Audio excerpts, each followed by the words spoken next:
Hi, my name's Sasha Moore, and I'm here with Anthony Wick today. Welcome, Anthony. It's always great to see you.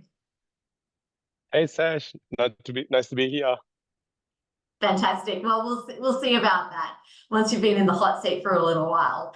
So the reason I've asked Anthony to have a chat with me today is as part of our comms that we're doing in the lead up to the webinar on the 24th of September, which very much explores the decisioning inspired by the gambler of whether you hold, fold, walk away, or run from a decision. So hold is where you get it. You have an idea, you have a concept, it stacks up, you try it, it's working, you evolve it, and you keep on nurturing and expanding that.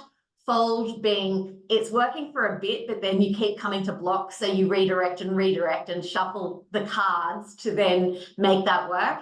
Walk away, when do you actually exit something which is clearly not working, and run, self-explanatory. When do you run for the hills?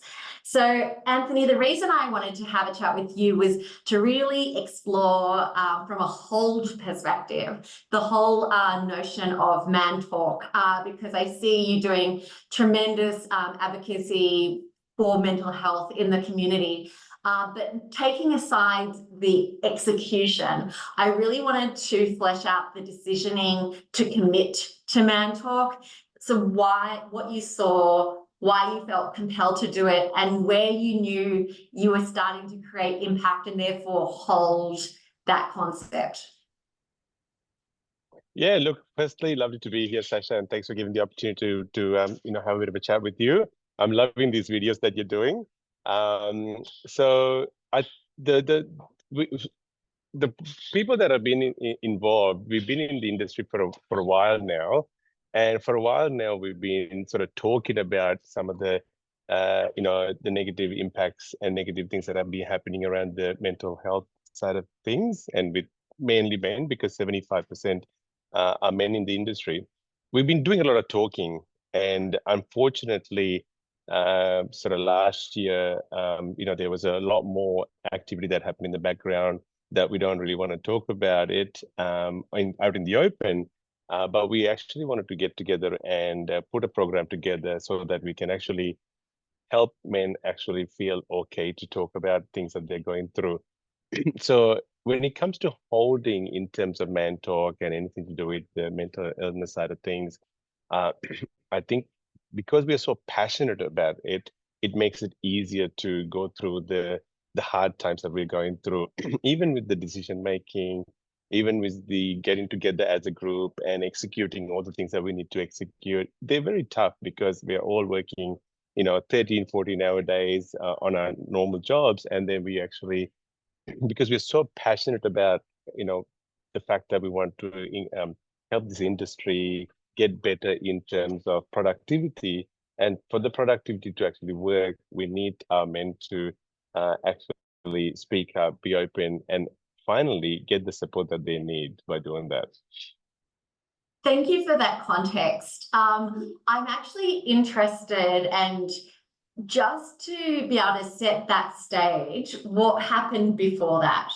So when man talk wasn't a thing, when it was a concept, I really want to talk through why you decided to invest in this concept and how it materialized to then be the platform.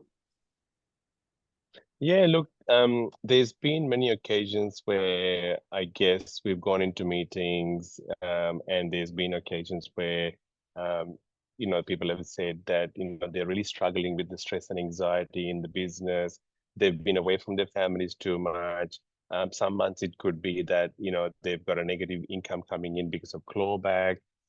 It's a variety of things. It could be staff members that left in a hurry, and there's a big gap in the business in terms of support. So all this then creates, I guess, stress and anxiety in the business. And how it came about for us to put Man Talk together is that I am aware of there was about 6 suicides in the industry, without going into detail, including somebody that's just started in the industry all the way to a great leader that many of us had known. And it was enough. It was enough for us to just talk about it. And a group of us quickly got together and said, okay, guys, we need to do something about it because we're coming to a stressful period being October, November, December. So we started planning in early September of 2023.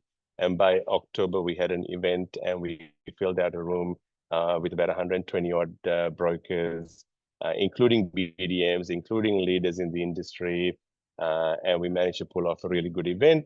And the decision making there was fairly quick, but because the people behind it was passionate, we managed to get into like weekly team meetings, or even we created a WhatsApp group so we can have what we call stand-ups pretty much every other day, so we can quickly keep things moving. A NAB came to the party and did some sponsoring. AMP again put the venue up and the catering. We had a panel of people that were willing to have a open and honest discussion on the panel. We had some nurses from the first aid division, the emergency room division, that came in and gave us a real life example of what they can expect once they make that 000 phone call. So it happened very, very quickly. And then we realized, okay, this is something valuable. People are getting something genuinely out of it. And then this year, we managed to actually continue mini events in Victoria and New South Wales. And we've actually got 2 big events coming up in October as well, one in New South Wales and one in Victoria. And there's been a lot of work that's going on in the background. So holding on to this powerful movement that's happening in the finance industry.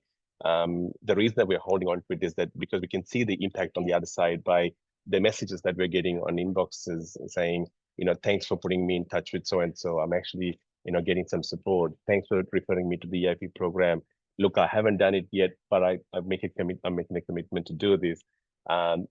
Thanks for really taking the time to listen to me, because I just felt like when I talk to my family and friends, all they want to do is give me, feedback or, have you tried this? Have you tried that?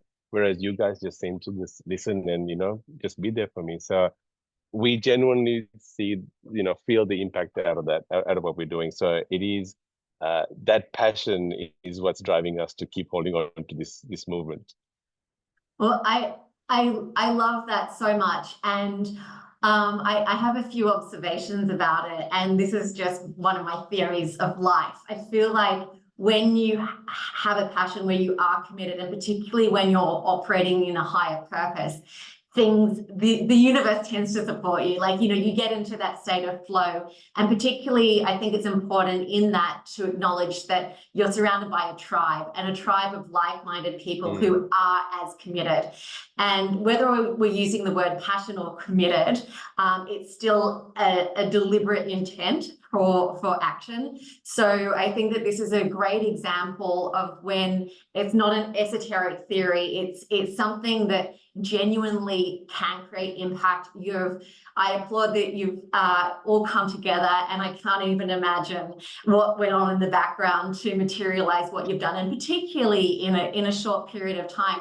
But I think it's also just a really great reinforcement of humanity, that this is a concept, it's come to fruition, it's gained momentum, and the true impact that you can create becomes apparent very, very quickly. So I think, to me, this is a very classic situation of a hold, which is commitment, infrastructure. So whether the infrastructure is the tribe of people around you, the people who can fiscally support you, the network you're able to get visibility to, and so forth. So for a hold to work, definitely you've got that passion and or commitment. You need to have the infrastructure, but also the support, the internal support as well as the external support. And I feel that by default, the snowball effect that a true hold like Mantalk is just starts to become so much greater than the individual or the entity, because it starts to truly create change. And then one of the things that I admire about Mantalk is really bringing to light one of the most basic fears, which is isolation, and really tapping into that core without fixing, but just tapping into that core from acceptance, I agree will hopefully really make and continue to make a tremendous impact. So thank you so much for sharing that story with us, Anthony. And it's so wonderful to see Mantalk going from strength to strength. And whilst obviously we're coming from a place of financial services, I love that the concept is agnostic, which is the whole point of this webinar series, to be able to address uniform issues which we all will feel either directly or indirectly. So thank you so much for your time, and I look forward to seeing you at the next Mantalk event as well as at the webinar on the 24th of September. Thanks, having us, Tasha.